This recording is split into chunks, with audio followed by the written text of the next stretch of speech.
Hola a todos, bienvenidos a un nuevo vídeo de la Fundación Palar. Y hoy os quiero hablar de algo súper interesante. Os quiero hablar de arqueología subacuática. Como sabéis, la arqueología es la ciencia que se encarga del estudio de las estructuras históricas, económicas y sociales del pasado a través de la recopilación y la investigación de los elementos de la cultura material fruto de la actividad pretérita de una sociedad. Pues bien, la actividad arqueológica bajo el agua ha recibido diversos nombres a lo largo del tiempo: hidroarqueología, arqueología, arqueología marina, arqueología submarina y arqueología subacuática. Y de todo eso vamos a hablar hoy. Mola, ¿eh? Vamos allá.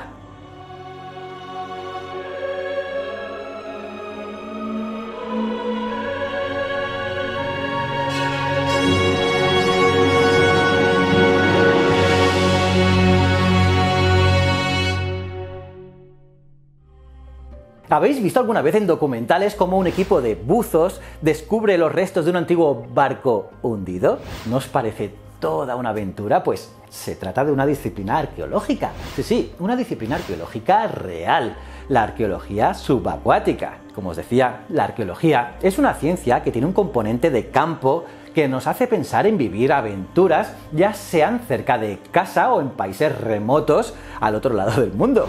Pues a esta componente aventurera tan romántica de la arqueología de campo, podemos llegar a añadirle todavía más. ¿Cómo?, te preguntarás. Pues muy fácil. Imaginad que para acceder a los yacimientos tuviéramos que bucear. Sería brutal, ¿eh? Pues bien, la arqueología subacuática o arqueología marítima es una rama de la arqueología que investiga el legado material de la humanidad sumergido bajo el agua de mares, ríos y lagos. Y como todo en la ciencia, la innovación tecnológica fue clave para el desarrollo de esta disciplina.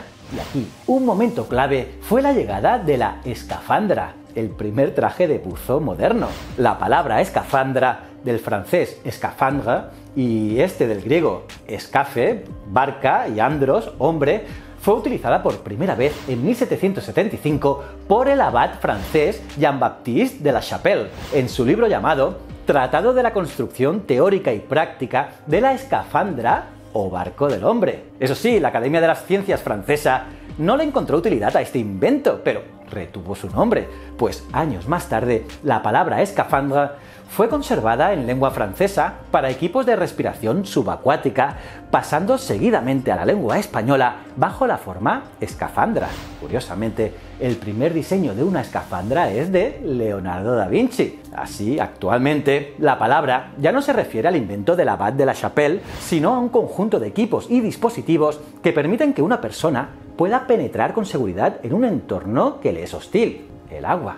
Y no fue hasta el siglo XIX cuando la escafandra ya era un instrumento valiosísimo. Así, la llegada de la escafandra en el siglo XIX constituye un precedente importantísimo para el desarrollo de la arqueología subacuática, pues abre las puertas de mares y ríos a un mayor número de personas que, lejos de utilizar este avance tecnológico con solo fines recreativos, empiezan a descubrir los innumerables secretos históricos que albergan las aguas. El mar Mediterráneo, posiblemente la cuna de la navegación en el mundo occidental, es también la cuna de la arqueología subacuática. Los primeros restos arqueológicos hallados fueron fruto de incorporar la escafandra a la antigua y tradicional actividad de la pesca. Es el caso de la pesca de esponjas en el Egeo, que llevó a la identificación de campos de ánforas que representaban cargamentos de grandes embarcaciones cuya estructura había ido deteriorándose, o bien quedaba oculta bajo su cargamento. Eso sí, inicialmente y por fortuna cada vez menos, de la mayoría de estos yacimientos se recuperaron objetos por parte de sus descubridores para su uso personal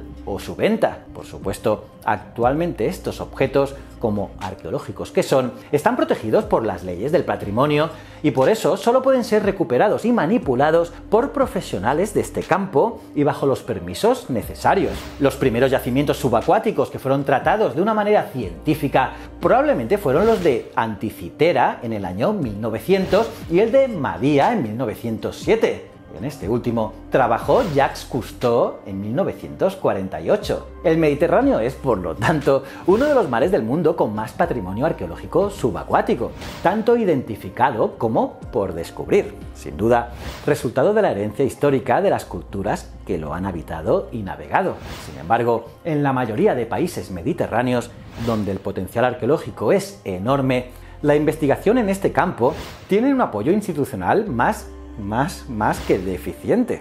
En el caso español, el CASC, el Centro Arqueológico Subacuático de Cataluña, ha sido durante décadas el pionero que ha abierto camino para otras investigaciones, seguido del ARCUA, que es el Museo Nacional de Arqueología Subacuática, y recientemente de la Universidad de Cádiz. Pese a la aparición y desarrollo de museos relacionados con la arqueología subacuática, en muchos casos la identificación de los bienes arqueológicos es deficiente o directamente lleva a la desaparición de dicho material. Y muchos de estos bienes se siguen perdiendo a día de hoy, en parte debido a causas naturales, como las mareas, el oleaje o el mar de fondo. Por otro lado, la escasez de investigación, identificación, catalogación y seguimiento lleva a que muchos buceadores, muchas veces por desconocimiento y otras, por suerte cada vez menos habituales, de forma intencionada, provoquen un expolio que puede terminar privándonos de conocimientos muy valiosos para la comprensión de nuestra historia.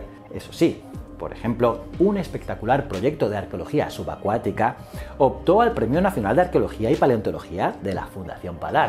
Fue el proyecto de investigación arqueológica subacuática en las cuevas de Mallorca. Esta investigación busca profundizar en el estudio técnico, metodológico y subacuático de las cuevas prehistóricas de Mallorca y asimismo conocer más sobre los hábitats kársticos y su relación con los yacimientos arqueológicos terrestres y subacuáticos que las rodean.